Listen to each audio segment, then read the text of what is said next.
जय Hind students, class 11 chapter 2 okay. और ये चैप्टर का नाम है संबंध एवं फलन।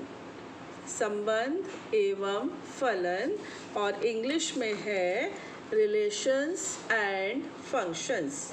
ठीक है, तो संबंध फलन यानी रिलेशन और फंक्शन किसके ऊपर? सेट्स के ऊपर, जो अभी हम पढ़ चुके हैं चैप्टर 1 में समुच्चय। ये समुच्चय के ऊपर हैं रिलेशंस और फंक्शंस। किन में? उन समुच्चय के अवयवों में, यानी कि उन सेट्स के एलिमेंट्स में। ठीक है, तो अब चूंकि मेरा इंग्लिश और हिंदी मीडियम पैरेलल चलता है, कुछ वर्ड्स मैंने यहाँ लिख दिए हैं बेटा, आप इन्हें याद कर लेना, समझ लेना, क्योंकि मैं ज़्यादातर इंग्लिश वर्ड्स यूज़ करूँगी, तो आपको पता होना चाहिए मैं किसकी बात कर रही हूँ। सबसे पहले है क्रमित युग्म। क्रमित, क्रम से यानी ऑर्डर्ड पेयर। ठीक है, तो जब मैं ऑर्डर्ड पेयर बोलूँ आप समझ जाना क्रमित युग्म की बात हो रही है। कार्तीय गुणन, कार्तीय गुणन को बोलेंगे कार्टिजन प्रोडक्ट।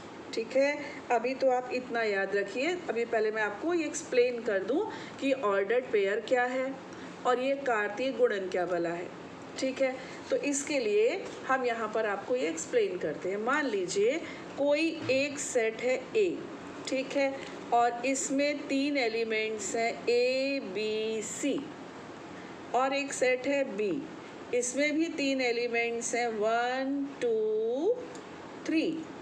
ठीक है, अगर मैं A सेट का एक एलिमेंट ले लूँ और B सेट का भी एक एलिमेंट ले लूँ और इनको स्मॉल ब्रैकेट में कॉमा लगाकर लिख दूँ। पहले सेट का एक एलिमेंट कोई भी, दूसरे सेट का एक एलिमेंट कोई भी, और उसको स्मॉल ब्रैकेट लगाकर कॉमा लगाकर मैं लिख दूँ, तो इसको हम ऑर्डर्ड पेयर यानी कि क्रमित युग्म कहते हैं। क्लियर? जो सेट पहले लिखा जाएगा उसका एलिमेंट पहले आएगा, दूसरे सेट का बाद में, स्मॉल ब्रैकेट और कॉमा। छोटी सी बात है, ऑर्डर्ड पेयर समझ में आ गया। हाँ, अब दूसरी चीज़ क्या है? कार्तीय गुणन यानी कार्टिजन प्रोडक्ट। कार्टिजन प्रोडक्ट में जितने भी ऑर्डर्ड पेयर यहाँ पर पॉसिबल हैं वो सब आएंगे। जैसे कि आपको मैं पहले एग्जाम्पल से बता दूं, A क्रॉस B इसका डिनोशन है। A क्रॉस B का मतलब है Cartesian product of A and B, यानी A और B का कार्तीय गुणन। ठीक है, इसमें क्या होता है बेटा? जितने भी पॉसिबल ऑर्डर्ड पेयर्स हैं, यानी जितने भी क्रमित युग्म संभव हैं, सब आते हैं। देखो, पहले A के साथ इन तीनों का लेती हूँ मैं, A1, फिर A2, फिर A3। इसके बाद B के साथ लिया जाए तो क्या बन जाएगा? B1, then B2, then B3। उसके बाद C के साथ लिया जाए C1, C2 एंड C3। तो कितने एलिमेंट्स हो गए? 1, 2, 3, 4, 5, 6, 7, 8, 9। तो ये जो है ना बेटा, ये कहलाता है कार्तीय गुणन यानी कार्टिजन प्रोडक्ट। अब ये 3 एलिमेंट्स थे, ये 3 एलिमेंट से कुछ खास नहीं था करने को और मैंने बहुत इजीली कर लिया। बट अगर ये बड़ा हो सेट तो एक सिस्टम तो होना चाहिए ना। तो इस सिस्टम के लिए कई मेथड्स होते हैं, उनमें से मैं आपको 2 मेथड बता रही हूँ। ठीक है, एक मेथड बेटा ये है, आप एक ओवल जैसे 2 सेट्स बना लो। एक का नाम रख दो A, एक का नाम रख दो B। इसमें पहले सेट के तीनों एलिमेंट्स यानी जितने हैं वो लिख दो। ठीक है, और B में दूसरे सेट में जितने हैं वो लिख दीजिए। Got it? अब यहाँ का पहला एलिमेंट पकड़ लो, पहले एलिमेंट को इन तीनों से पेयर अप कर दो। ये देखो, तीनों से पेयर अप हो गया है ना, तो मिस्टेक्स के चांसेस नहीं है। आपको दिख रहा है कि A का तीनों के साथ कॉम्बिनेशन हो चुका है। सिमिलरली B का भी आप तीनों के साथ कॉम्बिनेशन कर दो। ठीक, सिमिलरली आप C का भी कर दो। तो इस तरीके से कोई गलती की गुंजाइश नहीं होती है। तो एक तो यह है बेटा कि अगर आप स्मार्टली हैंडल कर सकते हो तो ऐसे ऐसे करते जाओ, कर लिया जाता है, कुछ टफ नहीं होता, और हमको कोई 4 से ज़्यादा का वो देते भी नहीं है ना। दूसरा ये मेथड है कि हम ओवल शेप में और लंबाई में ऐसे लिख लें और फिर कपलिंग कर दें, और ध्यान रखें कि इसकी पहले सबके साथ हो जाए, फिर दूसरा एलिमेंट उठाया जाए। एक और मेथड है, वो भी इफ़ेक्टिव है। ये आप एक ऐसे ये एक्सिस नहीं है बेटा, ये एक्सिस नहीं है, ये आपकी एक्स अक्ष और वाई अक्ष नहीं है, ये ऐसे ही क्या कहते हैं, परपेंडिकुलर लाइंस हैं ना, लंबवत रेखाएं हैं। अब एक पर आप इसके एलिमेंट्स ले लो, एक सेट के, जैसे कि ये ए बी सी ले लिए, ठीक है। दूसरी लाइन पर दूसरे सेट के एलिमेंट्स ले लो, 1 2 3 ले लिए। अब ये ए से जाने वाली परपेंडिकुलर लाइंस यानी इसके समांतर रेखाएं आप बना दो। ऐसे ही यहाँ 1 से जाने वाली इसके समांतर ऐसे बना दो, बन गई। अब ये जो कटान बिंदु आए ना, इंटरसेक्शन पॉइंट्स, ये आपका आंसर है। देखिए कैसे, पहला पॉइंट A1, दूसरा पॉइंट B1, तीसरा पॉइंट C1, ये A2, ये B2, ये C2, ये A3, ये B3, ये C3। तो ये आपका सेकंड मेथड है ना। तो आप इसमें से कोई भी मेथड लगाकर, आपको तो अल्टीमेटली क्या चाहिए, आपको चाहिए कार्टेशियन प्रोडक्ट, तो जिसमें आप कंफर्टेबल हो वो आप यूज़ कर सकते हो, ठीक है।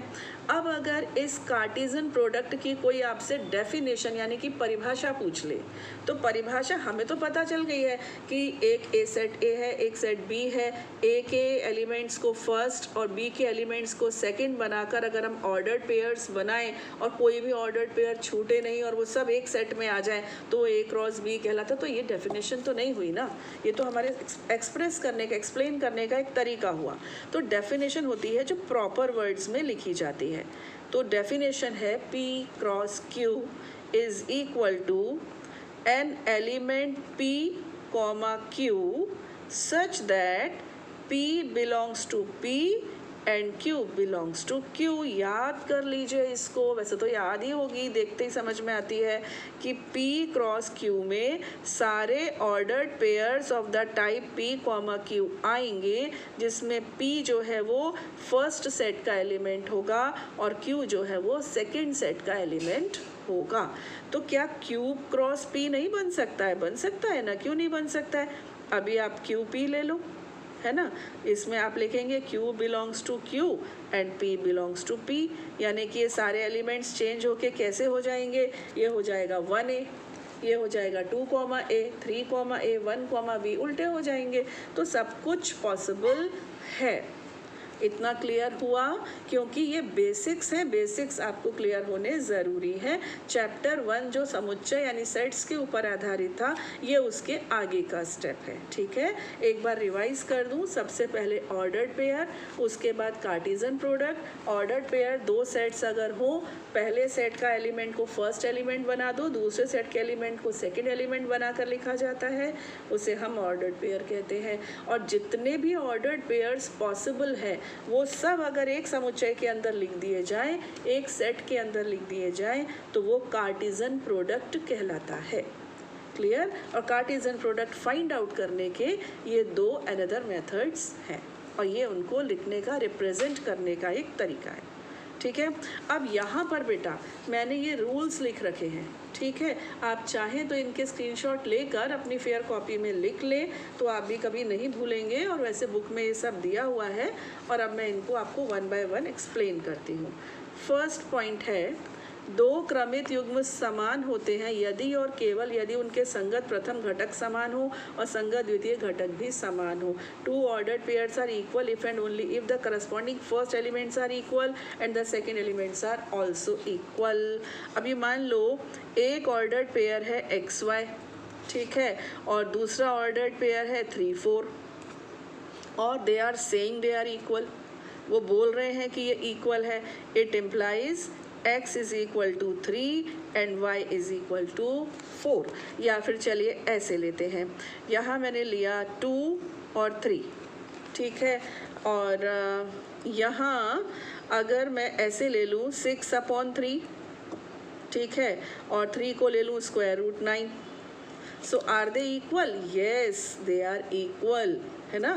फर्स्ट एलिमेंट फर्स्ट के इक्वल है, सेकंड एलिमेंट सेकंड के इक्वल है। इस प्रकार से सेट्स, ये ऑर्डर्ड पेयर्स यानी क्रमित युग्म बराबर इक्वल कहलाते हैं। और अगर पहले से दे रखा है तो हम पहले ही उनको कंपेयर करके उनकी वैल्यू भी बता सकते हैं, ठीक है। सेकेंड पॉइंट में ये बोल रहे हैं if there are p elements in a and q elements in b। तो अगर पहले सेट में 3 एलिमेंट्स है, देखिए पहले सेट में 3 है, इसको बोल दिया p, दूसरे सेट में भी 3 है, इसको बोल दिया q। तो जो हम इनका कार्तीय युग्म निकालेंगे ना, कार्तीय गुणनफल, उसमें होंगे p इंटू क्यू, यानी 3 इंटू 3 कितने 9, और आपने देखा कि इसमें 9 ही है। तो ये एक अनदर रूल है कि पहले सेट के एलिमेंट्स का संख्या और दूसरे सेट के एलिमेंट्स को संख्या को मल्टीप्लाई करने से जो आएगा ना आंकड़ा, वो हमारे a क्रॉस b के एलिमेंट्स की संख्या होगी। पहले वाले में 3, दूसरे में 4 है, तो 3 चौक 12 एलिमेंट्स हमें मिलेंगे। सिंपल सी चीज़ है, इसमें बहुत ज़्यादा टाइम देने की ज़रूरत नहीं है। इसके बाद एक तीसरा पॉइंट है। तीसरा पॉइंट ये है कि a और b इन दोनों में से कोई एक अपरिमित हो, इनफाइनाइट, कोई भी एक सेट इनफाइनाइट हो, तो जो हमारा a क्रॉस b आएगा ना, वो भी इनफाइनाइट आएगा। करके देखें, चलिए। ये एक सेट, अरे एक मिनट, एक सेट मैंने ले लिया 1 2, ठीक, और b को मैंने ले लिया 1 2 3 अप टू इन्फिनिटी। ट्राई करते हैं, कोई भी एक सेट लेना है जो अनंत तक जाए। तो ये क्या होगा बेटा 1 1, ठीक है, फिर क्या होगा 1 2, फिर 1 3, कहाँ तक जाएगा इन्फिनिटी तक, फिर क्या होगा 2 1 2 2 2 3, कहाँ तक जाएगा इन्फिनिटी तक। तो ये सारी, ये भी इन्फिनिटी तक, मतलब अगर इनको मैं कंबाइन करके लिख दूँ तो ये सब हमारे इन्फिनिटी तक जाने वाले हैं। तो ये जो सेट होगा ना, ये भी इनफाइनाइट एलिमेंट्स का एक सेट होगा। इसमें अनंत ऑर्डर्ड पेयर्स यानी क्रमित युग्म होंगे, ठीक है। और तीसरी चीज़ है, वो है त्रिक। हिंदी में त्रिक, इंग्लिश में ट्रिपलेट। ट्रिपलेट यानी मान लीजिए 3 सेट हो, 3 सेट हो तो क्या होता है ए बी सी, इसमें ए में है, बी में है, सी में है। तो ये लिखना मूर्खता है, क्योंकि तीनों एक ही सेट की बात हो रही है। तो A B C belongs to A. हाँ, अगर पी क्यू आर होता तो A belongs to P, B belongs to Q और आर बिलोंग्स टू आर होना चाहिए था, ठीक है, सी बिलोंग्स टू आर होना चाहिए था। तो इसको हम क्या कहते हैं, ऑर्डर्ड ट्रिपलेट यानी कि क्रमिक त्रिक, ऑर्डर ट्रिपलेट यानी क्रमिक त्रिक, ठीक है। तो ये जो थे, ये एक्सरसाइज 2.1 से पहले के बेसिक्स थे बेटा। ये पूरे चैप्टर के बेसिक्स नहीं है, अभी मेन तो आया ही नहीं। देखो ना, अभी रिलेशंस कहाँ आया, जो चैप्टर का नाम है। अभी फंक्शंस कहाँ आया, नहीं आया। संबंध और फलन तो आए नहीं, अभी तो हम बहुत बेसिक्स पे चल रहे हैं, और वो है ऑर्डर्ड पेयर और कार्टेशियन प्रोडक्ट। और धीरे धीरे ही बड़ी से बड़ी मंजिल, दूर से दूर मंजिल हो। शुरुआत कहाँ से होती है, पहले कदम से। तो ये हमारा पहला कदम है। अगर आपको ऑर्डर्ड पेयर और ये कार्टेशियन प्रोडक्ट समझ में आ गया है, तो आगे संबंध और फलन यानी कि रिलेशंस और फंक्शंस भी कुछ कठिन नहीं है। अब हम अपने नेक्स्ट वीडियो में exercise 2.1 we will start. Till then, Jai Hind.